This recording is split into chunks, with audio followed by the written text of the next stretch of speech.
to face the times that we are in. He wants us to trust Him with an unfailing trust.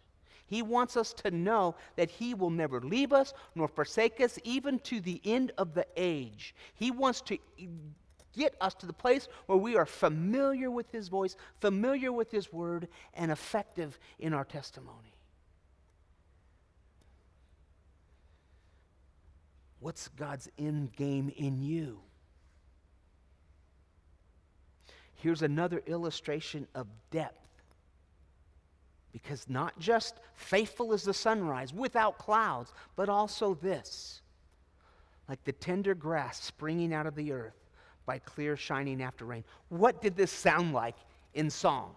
What did this sound like in David singing it? But he's painting such an amazing picture that it just shows that these are his last words. These are all these different aspects that he's putting together. Like a tender grass, faithfully springing out of the earth, by clear shining after the rain, by the living water, the seed, the planting, the living water, the growth of a life. It all starts like that. The growth of His kingdom, the depth of His people, and the growth of His people, the growth of His nation, who were under this king as an amazing example. That's why Israel became strong, because its people were strong. Because their king was strong. Their king was genuine.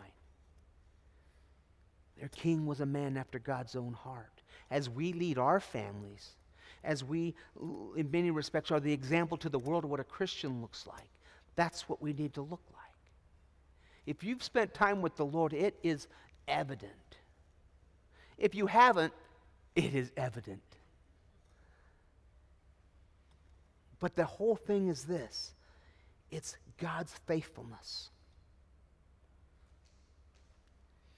God's faithfulness. What's God's end game in you? The depth of a tender grass. What He can do in us. What God did to David. What God developed in David. Because He let him. What does God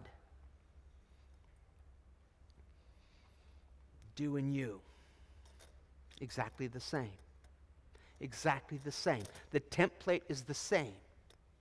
As we seek after God's heart, I have to seek after God's heart. Because when I chase my heart, oh my goodness, I always find myself in a pile of whimpering humanity, you know.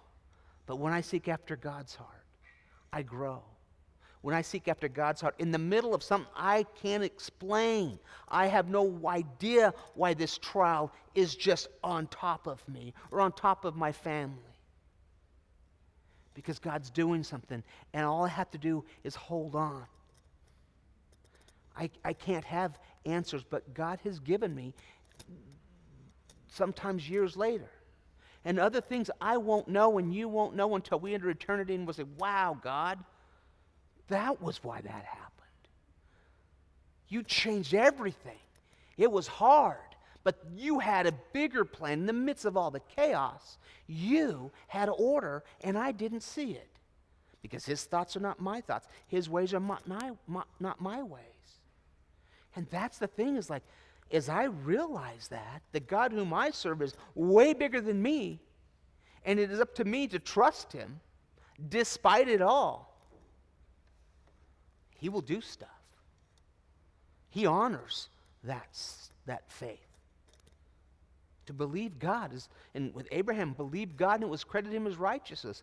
Just to believe God. God, you got this. I don't know how, I don't know where, all these things, but I'm just going to hold on and not fall apart.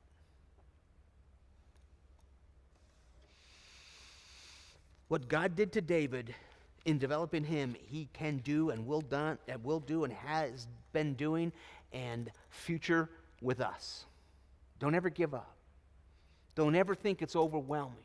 Don't ever think this is more than you can handle, because my Bible tells me He never gives us more than we can handle. There's more strength sometimes that we can gain by this such trust. There's so much that we can walk away with by this God, I am so tired. I can't hear another bad news report. I can't, all of these things that can weigh us down as a people. Don't ever think that God's not bigger than that. Now here's something revealing. And strangely enough, it encourages me. Because here's David. And he shall be like the light of the morning when the sun rises, a morning without clouds, like the tender grass springing out of the earth by clear and shining rain. This is his template. This is the king he was at the majority of the time. Then he says this. He's king. He can control the narrative. He can control whatever's written about him. But here's God telling him to do this. Although my house is not so with God, yet he has made with me an everlasting covenant. David, although my house is not with God, David as king did not hide his mistakes to history. Let's face it, all of us have screwed up. Some mistakes that we've made have been totally harmful, totally destructive, totally irreparable.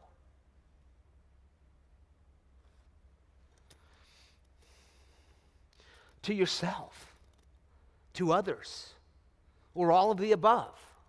Every one of us have epically failed. If you haven't, I don't believe it. We've messed up.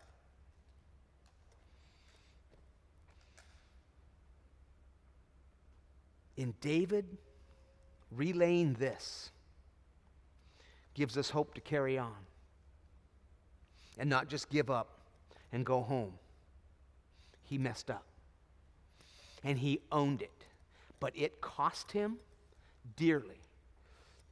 It cost him his family. It cost him such tragedy, such dysfunction, all of these things, because he wasn't spared that, but he owned it. Although my house is damaged, he says, because of me, because of what I did, because of all this tragic story of it's a mess. And he's owning it. It's being public. This is his last words. He is establishing something that our God is a God of mercy and forgiveness, but the consequences sometimes of actions will follow us. We'll follow the next generation, the next. We see this. He's not hiding this.